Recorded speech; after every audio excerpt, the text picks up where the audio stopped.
Oséias capítulo 6,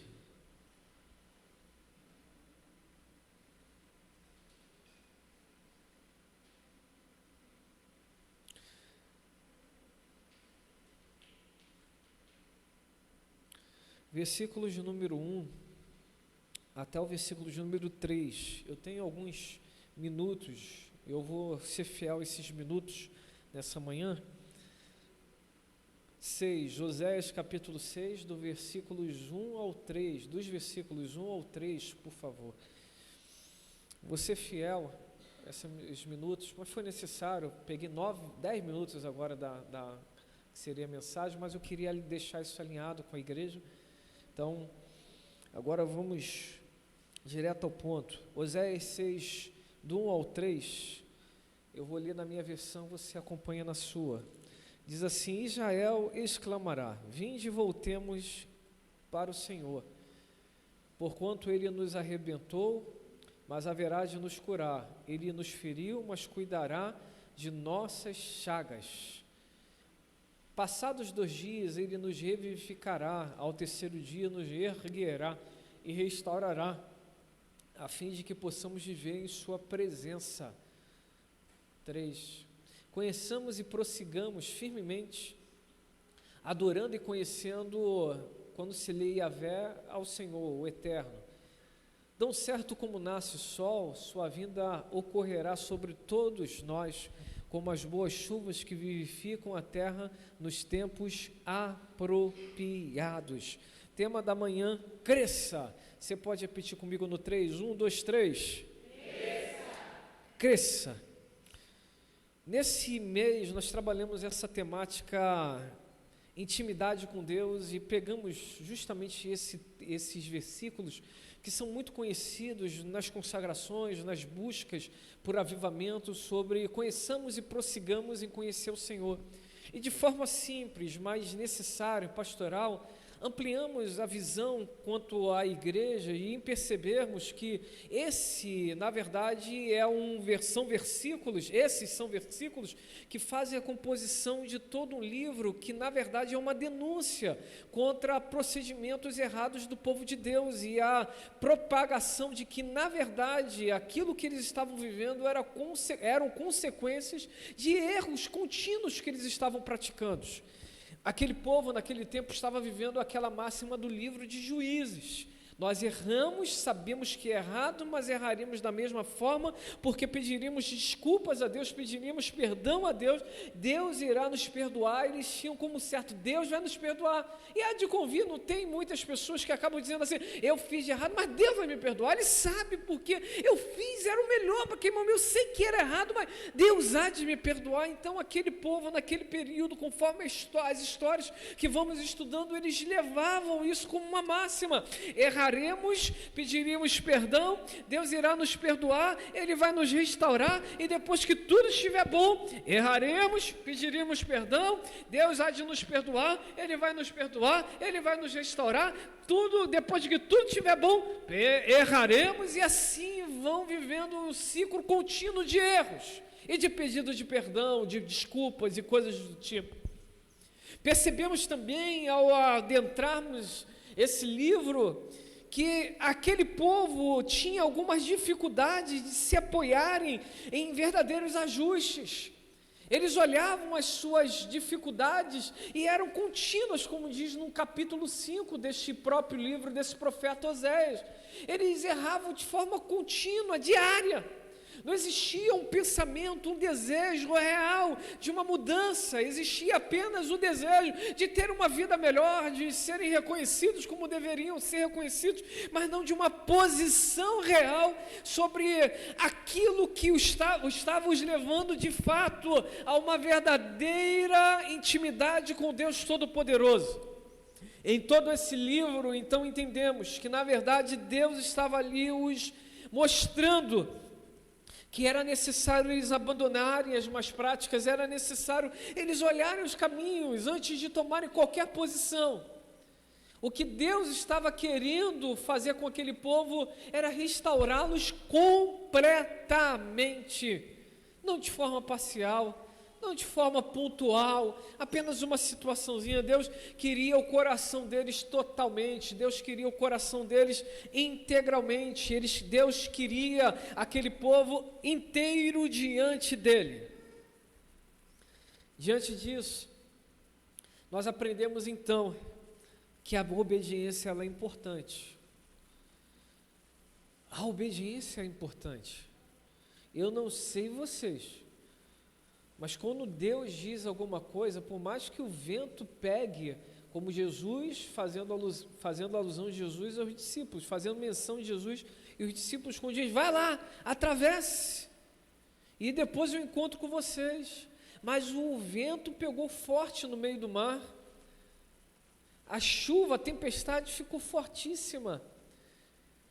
Eles acharam que iam naufragar, mas Jesus veio na terceira vigília da noite, andando sobre as águas.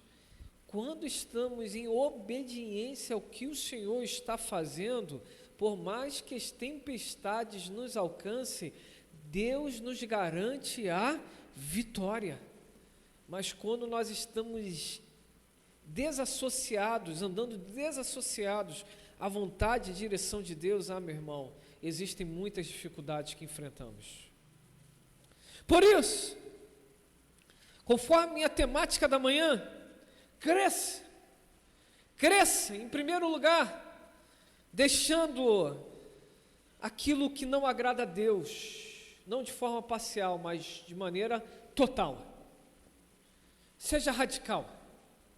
Neemias capítulo 8, depois que o povo é reunido e ali eles leem a lei, e ali é abordado e ali é explicado sobre aquilo que estava sendo orientado, simplesmente o povo começa a chorar, eles se angustiam, porque eles percebem que pelo distanciamento do culto, eles estavam praticando coisas erradas.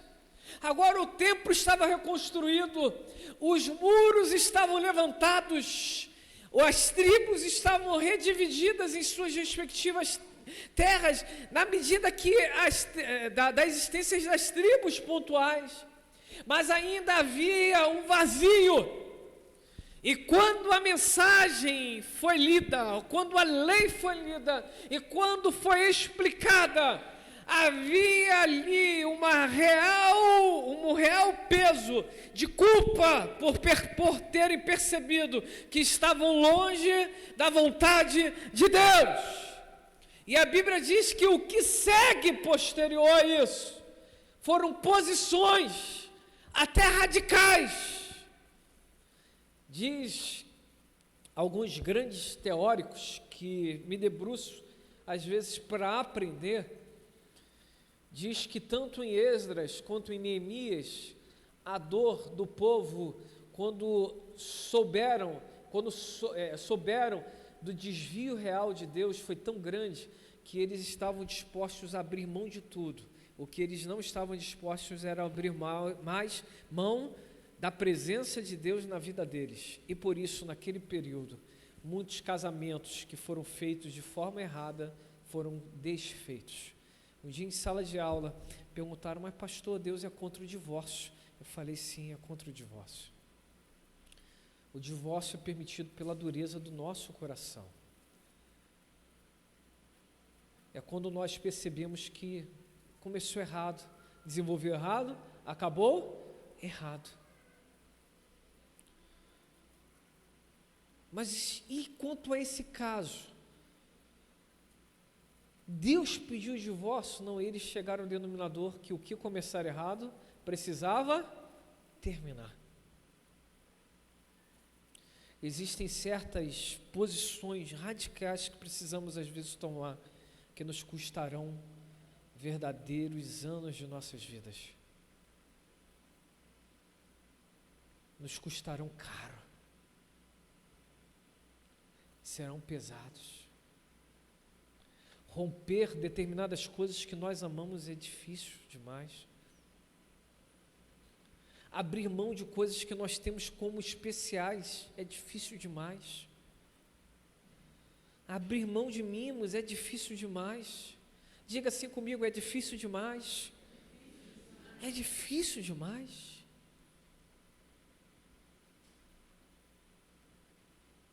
Mas a explanação da palavra, a conscientização da posição deles diante de Deus, os fez abrir mão de forma radical a determinadas coisas que eles gostavam. Um dia perguntaram sobre a diferença de libertação e renúncia. Libertação é aquilo que está te aprisionando de fora para dentro. Renúncia é aquilo que está te limitando de dentro para fora. Tem coisas muito boas que nós fazemos, que não estão no campo do pecado, mas que, se colocarem na balança, nitidamente estão nos atrapalhando em nossa comunhão com Deus. É hora de abandonar as más práticas, uma posição radical. Cresça! Diga assim comigo, uma busca necessária à maturidade. Cresça. Se o caminho está os levando ao erro, desvie desse caminho. Estava vindo para a igreja e eu vou confessar um pecado agora. Eu passei no sinal vermelho. E eu lembrei da Kiara quando era mais nova, dizendo: pai, o senhor passou no sinal vermelho. Toda vez que eu passo no sinal vermelho, eu lembro da voz da minha filha falando: você passou no sinal vermelho. E eu passei, estou confessando o pecado. Aí eu percebi, passei no sinal vermelho, por quê? A gente sempre tenta arranjar desculpas. Eu falei: estou muito atrasado, eu tenho reunião. Mas no meu coração falei: não, estou errado. Só tem uma forma de não passar no sinal vermelho porque eu estou atrasado. É saindo na hora.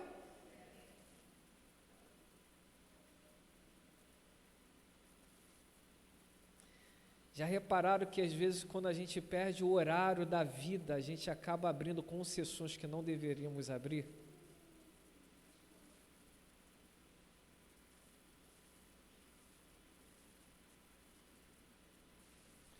O sinal vermelho, que foi o meu sinal vermelho, tá? Eu passei no sinal vermelho.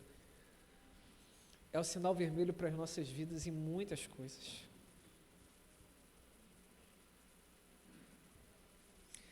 Quantos sinais vermelhos eu já passei e que hoje eu olho para trás e falo assim: Deus, por que eu fiz isso? Por que eu permiti me fazer isso? Por que eu permiti isso?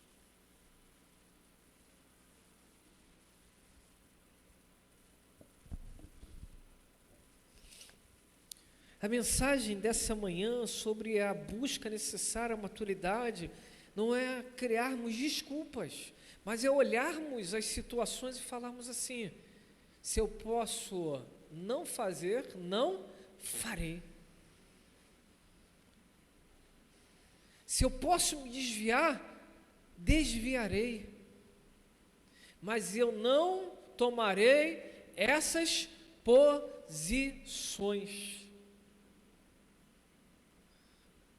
A Bíblia diz que melhor do que encarar as lutas, as tentações na carne, é melhor nós fugirmos. É melhor nós fugirmos daquilo que tem aparência.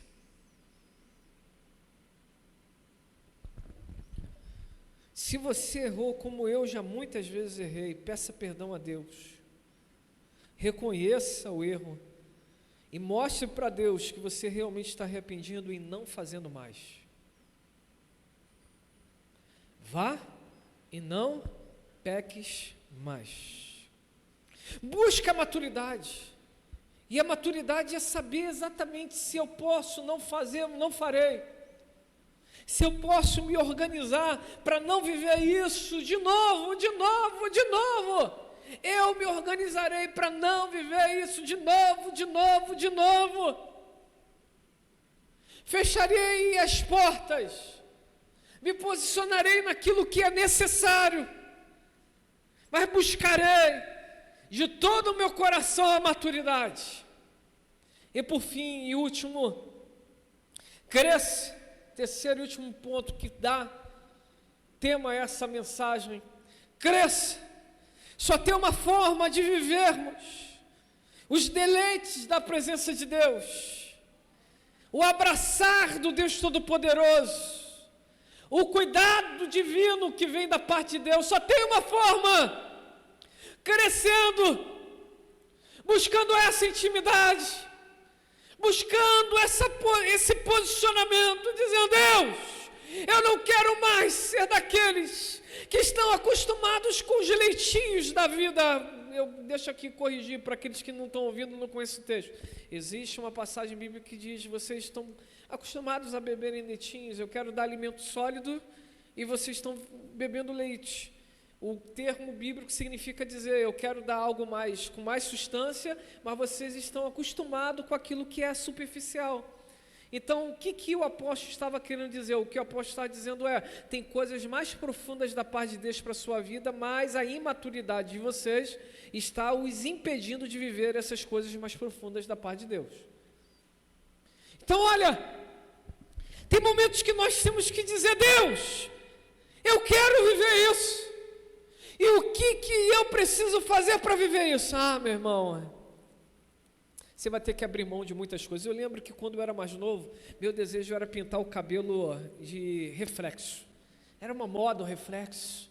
Cavoli Filhão está ouvindo agora, ele brigou na época: pastor, deixa eu pintar o cabelo de reflexo. E eu já tinha vivido aquelas crises lá atrás, antes dele, porque o reflexo era a moda do momento.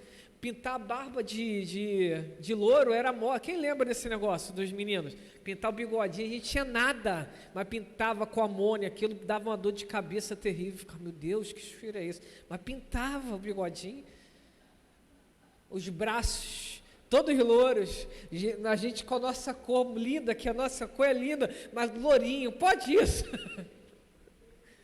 Pode isso? Meu Deus! E eu estava pensando esses dias, essa semana agora, eu falei: meu Deus, eu tinha um sonho de adolescente pintar, e um dia eu falei: pastor, eu posso pintar o meu cabelo de louro? Aí o pastor falou, ó, você pode, tudo, mas eu quero que você pense em algumas coisas.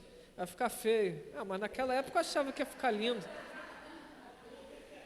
Tem coisas que a gente pensa, que a gente está envolvido, é a cultura, é a pressão, são os amigos, é tudo, meu irmão. A gente acha que, quem nunca, da gente pobre, quem nunca quis ter, pensa aí agora, os pobres da ostentação, o pessoal começou a ganhar um pouquinho, quem nunca quis ter aquele relógio enorme, louro, meu Deus, que relógio bonito, cordãozão, olha o meu relógio. Então, olha, eu pensava aquilo, e aí ele falou assim: tudo que você fizer soará positivo e negativo. Meu Deus, bastou ele falar aquilo. Mas eu já estava me vendo de cabelo de reflexo. Eu já estava falando que quando eu pintar de cabelo de... Meu Deus, quando eu pintar de cabelo de reflexo, eu vou ficar bonito. Meu Deus do céu, eu vou ficar bonito.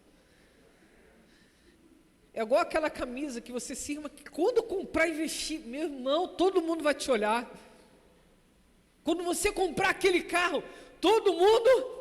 Quando eu chegar lá na minha casa, naquela comunidade com a Lamborghini, todo mundo vai falar: olha, se comprou um Lamborghini e ir embora daquele lugar, ué.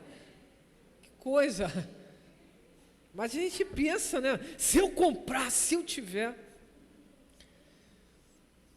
E naquele momento foi o primeiro ensinamento. Tudo é lícito, mas nem tudo. Quem muito é dado, muito será cobrado.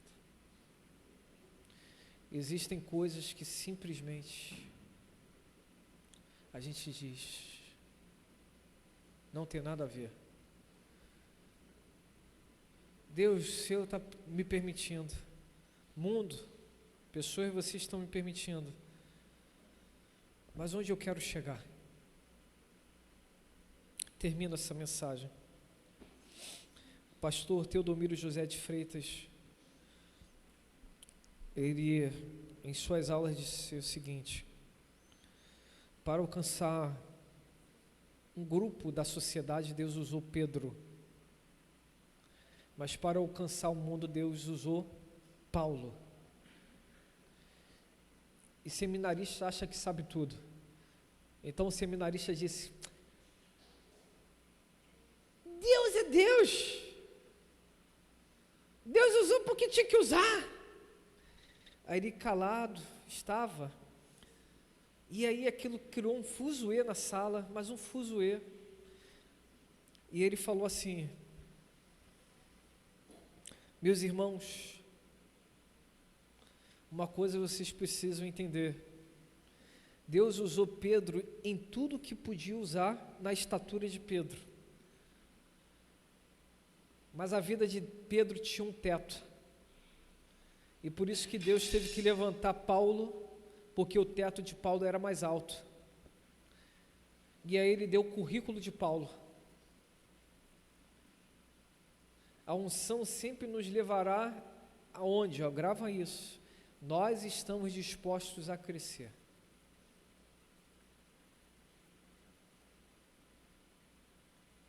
Deus pega todo o seu investimento e fala: eu vou te levar até aqui porque você se preparou até aqui.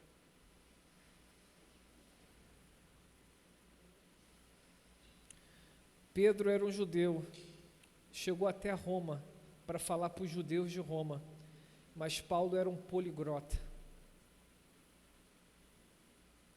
Paulo era um empreendedor. Paulo sabia dialogar com autoridades. Cresça. Cresça, adolescente. Um dia termino dessa forma, vieram procurar: Cavale, filhão, paizão, quero ir para o seminário. Filhão, você está me ouvindo aí? Aí eu falei com ele: e eu quero ir agora, Deus me chamou. Eu falei: e eu preciso ir agora. E a faculdade, vai fazer quando?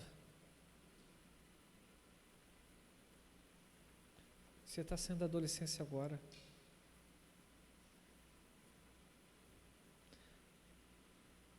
Vai fazer a tua faculdade. Vai estudar. Quanto mais você se capacitar, mais Deus vai te levantar.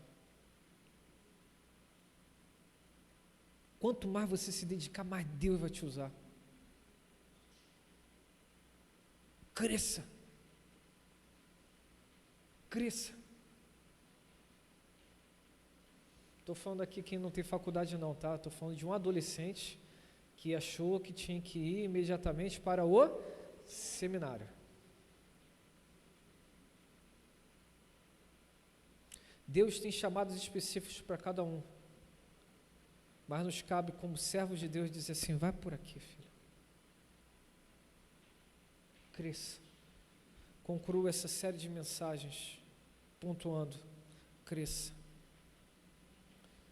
A intimidade com Deus é algo real. Deus não é o nosso bibelô que pegamos quando queremos. Deus é supremo. Deus é o grande Senhor dos senhores e Rei dos reis. Ele é o grande Criador. Ele é o grande sustentador de todas as coisas. Ele é aquele que era, que é e que há de vir. Ele é o Alfa e Ele é o Ômega. Deus quer se relacionar com os seus filhos, e eu e você somos filhos dele. Cresça, se afaste das más conversações. Adolescentes, se afastem das más conversações. Jovens, se afastem das más conversações. Adultos, se afastem das más conversações.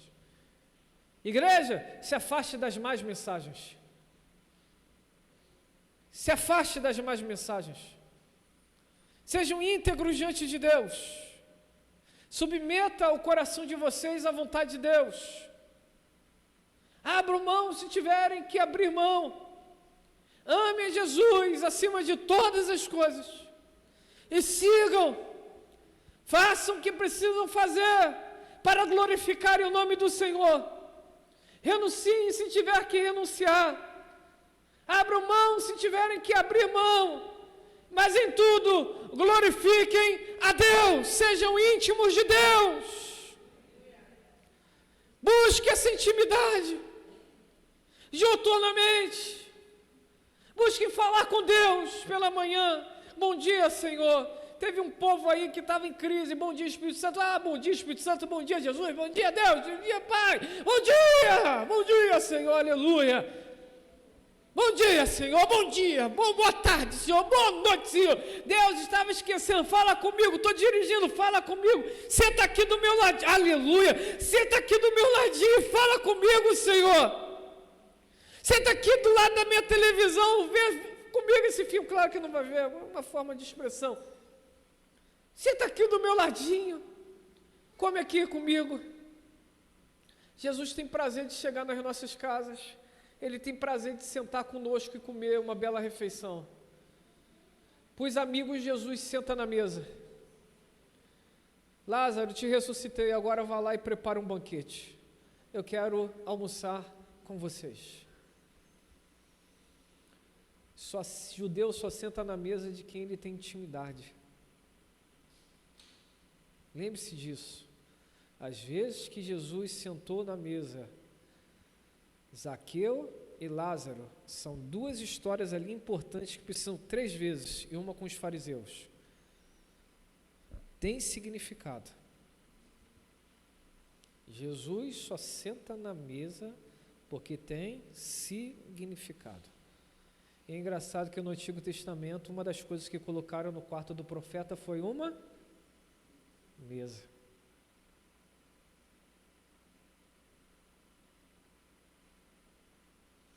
Eu não sei quantos querem essa comunhão com o Senhor, mas eu quero. Vê se há alguma coisa errada em mim, Senhor, e guia-me pelo caminho eterno. Intimidade com Deus, mensagem da manhã, cresça. Se você pode, você quer orar comigo para nós terminarmos agora? Daqui a alguns